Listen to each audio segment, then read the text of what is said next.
Shalom, shalom, shalom, haleluya, haleluya, pujilah Tuhan. Selamat pagi buat kita semua. Sungguh Tuhan baik dan teramat baik. Dan dalam kebaikannya sekali lagi Tuhan sudah membangunkan kita di hari ini, Selasa 13 Juni tahun 2023.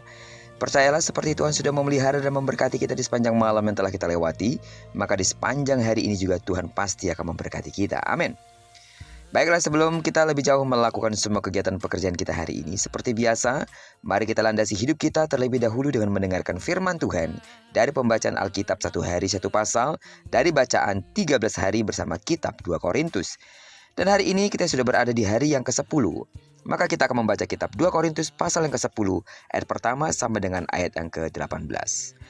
Judul renungan kita hari ini, Dipuji oleh Tuhan. Sebagai pengantar renungan ini, saya akan coba bacakan untuk kita ayat 17 sampai dengan ayat yang ke-18. Tetapi barang siapa bermegah, hendaklah ia bermegah di dalam Tuhan. Sebab bukan orang yang memuji diri yang tahan uji, melainkan orang yang dipuji Tuhan. Kita semua pasti tahu kalau salah satu ciri kesombongan adalah suka memuji diri sendiri. Segala sesuatu berfokus pada aku. Sesungguhnya orang yang demikian merupakan orang yang penuh kelemahan. Dan untuk menutupi sisi-sisi kelemahan mereka, orang tersebut selalu bermegah atas dirinya. Karena itu kita harus belajar banyak dari Rasul Paulus. Seorang hamba Tuhan besar kalau diistilahkan saat ini. Seorang hamba Tuhan yang dipakai Tuhan secara luar biasa, namun tak pernah memegahkan diri.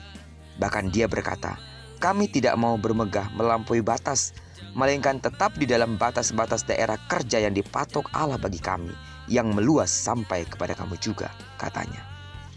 Sadarilah, tidak sepatutnya kita memuji diri sendiri. Namun biarlah pujian itu datang dari Tuhan, seperti ayat nas yang kita sudah baca. Walaupun kita memuji diri tahan uji, tapi yang mengukur kualitas hidup kita ialah Tuhan sendiri. Bila Tuhan yang memuji kita, pastilah itu sesuai kebenaran dan kenyataan yang kita alami. Orang yang sering memuji diri sendiri akan mudah tergelincir.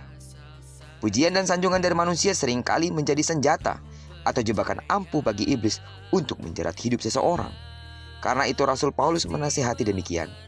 Baiklah tiap-tiap orang menguji pekerjaannya sendiri, maka ia boleh bermegah melihat keadaannya sendiri dan bukan melihat keadaan orang lain. Galatia pasal 6 ayat yang keempat. Sekali lagi perlu ditegaskan bahwa memuji diri sendiri sama dengan kesombongan, dan kesombongan adalah kebencian Tuhan. Bahkan Tuhan juga pernah menegur Edom yang congkak dengan sangat keras melalui Obadya dan berkata, sekalipun engkau terbang tinggi seperti burung Raja Wali, bahkan sekalipun sarangmu ditempatkan di antara bintang-bintang, dari sana pun aku akan menurunkan engkau. Demikianlah firman Tuhan. Obadya pasal 1 ayat keempat. Sesungguhnya tak satu bagian pun dari kita yang dapat kita banggakan, karena kita ini memang bukanlah siapa-siapa. Amin. Tetapi barang siapa bermegah, hendaklah ia bermegah di dalam Tuhan. Kristus mengajarkan dalam Matius pasal yang ke-23 ayat 11 sampai dengan ayat yang ke-12. Barang siapa terbesar di antara kamu, hendaklah ia menjadi pelayanmu. Dan barang siapa meninggikan diri, ia akan direndahkan. Dan barang siapa merendahkan diri, ia akan ditinggikan. Ingat dan camkan hal ini baik-baik. Dan akhirnya pemazmur berkata dalam Mazmur 25 ayat 9, Tuhan membimbing orang-orang yang rendah hati menurut hukum, dan ia mengajarkan jalan-jalannya. Mazmur pasal yang ke-25 ayat 9. Tidak ada alasan bagi kita untuk bermegah diri, kecuali karena kita telah memiliki Tuhan. Apa yang kita punya, apa yang kita miliki, bukankah semua adalah titipan dari Tuhan? Kalau seseorang tidak dapat dipercaya, maka titipan itu akan diambil. Karena itu, jadilah menjadi orang yang selalu bersyukur dengan apa yang kita punya, karena kita tahu itu bersumber daripada Tuhan. Jangan pernah sombong. Itu sama halnya kita sedang menggali kubur kita sendiri.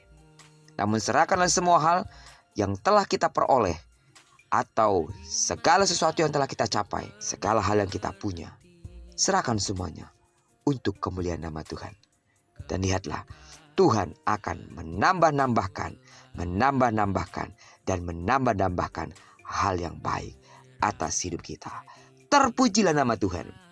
Diberkatilah kita di sepanjang hari ini, digenapi firman-Nya telah berjanji bahwa apa yang dikerjakan tangan kanan dan tangan kiri kita dibuatnya berhasil. Kemanapun kaki kanan dan kaki kiri kita melangkah, karena kita telah menyerahkan diri kita sepenuhnya ke dalam tangan kendali Tuhan. Di sana pasti kemuliaan Tuhan akan dinyatakan. Tidak jemu-jemunya terus aku berdoa bagi seluruh sidang jemaat Tuhan, agar perlindungan Tuhan nyata atas hidupmu. Sehingga ketika bersatu musuh datang menyerang engkau, mereka akan lari daripadamu, karena kekuatan Allah bersama dengan dirimu. Bagi sidang jemaat Tuhan yang sakit secara fisik, dengarkanlah, dalam nama Yesus sembuhlah sesuai dengan takaran imanmu. Diberkatilah kita bersama dengan orang-orang yang kita kasihi, serta bersama dengan orang-orang yang kita cintai, dimanapun mereka berada. Terpujilah nama Tuhan. Shalom.